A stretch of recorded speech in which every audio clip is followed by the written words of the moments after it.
Hi, I'm Megan. I'm Chris, and this is Annabelle.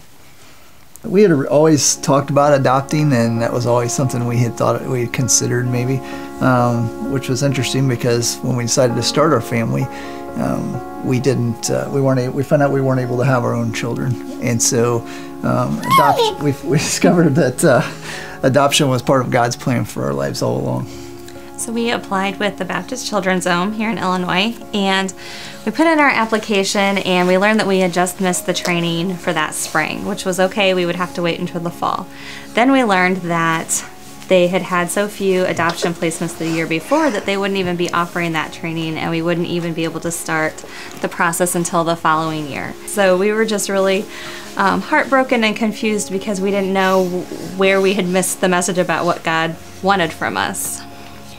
Yeah, so we prayed about it a lot, and we have a great small group here at First Baptist Church that we lead, and they were praying with us through our whole journey and just encouraging us, and one of our friends even encouraged us that God already had our child picked out for us and a name for that child. A name for our child. And so we were encouraged by that, so we prayed about it and decided that we would wait.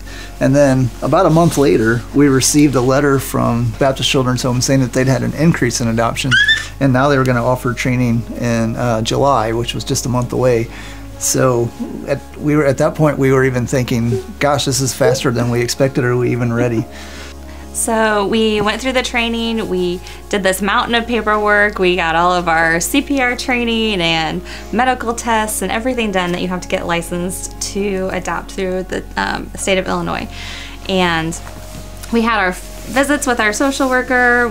She came for her last visit last February, and she said, I'll submit everything. It'll probably be 6 to 8 weeks.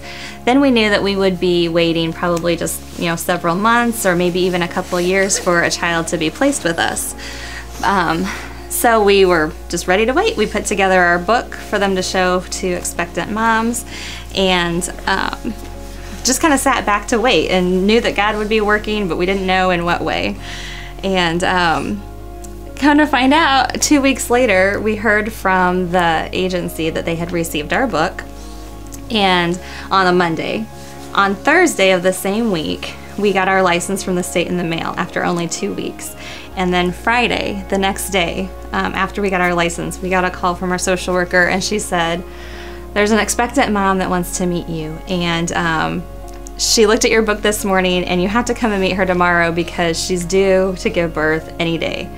And so then we said, whoa, okay. And we both drove home and to pray about it and decide what we were going to say. We knew what we wanted our answer to be, but we wanted to pray and make sure that it was, leave it up to God as well.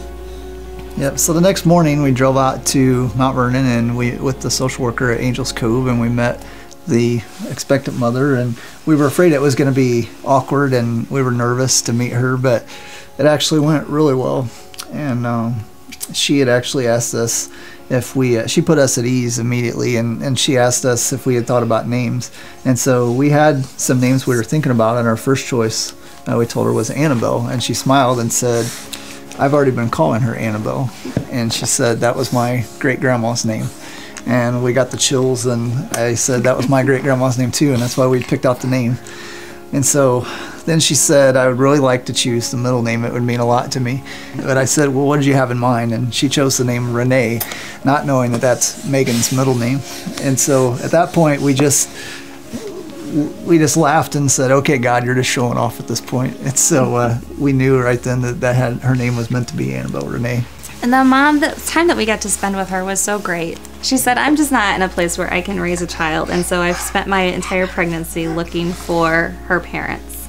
And she asked me to come to her last doctor's appointment. I got to hear her heartbeat and see a final ultrasound, and it was just so special. It was something I didn't think was ever going to happen. By the time the 10 days came later, and we went to the hospital for Annabelle to be born, and we got to be in the labor and delivery room with her birth mom for the whole day. She asked us to be there, and we got to spend time with her and play with her, and we got to be there when this little one came into the world. Yeah, so the first 2 days we were in the hospital with her, we had our own room, and the birth mom had a room down the hall, and Annabelle stayed with us, but we allowed the birth mom to come into the room and visit and spend time with us and hold Annabelle as much as she wanted. And there was some risk involved in that because, you know, if she got there's a fear that if the birth mom gets attached to her that she may change her mind on the adoption. But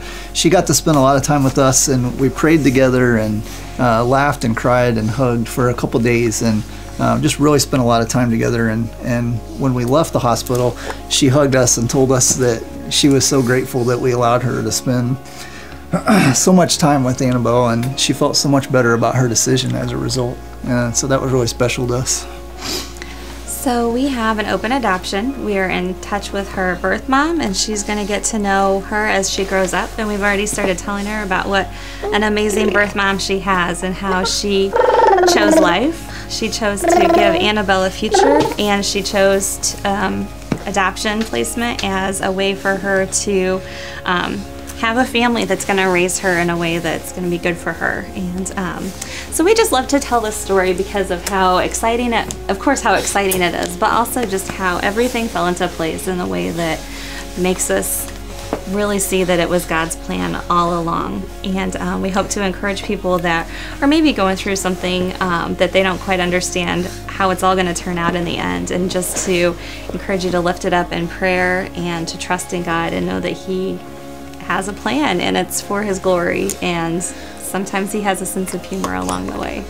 Yep. So we had asked God to open doors for us, and instead He opened the floodgates. And I think that's the beautiful thing about God, and the amazing thing is that sometimes that you think that you see things from such a small, perspective as human beings, that He has a much bigger plan for us, and He's willing to make things happen a whole lot faster than we're even ready for sometimes.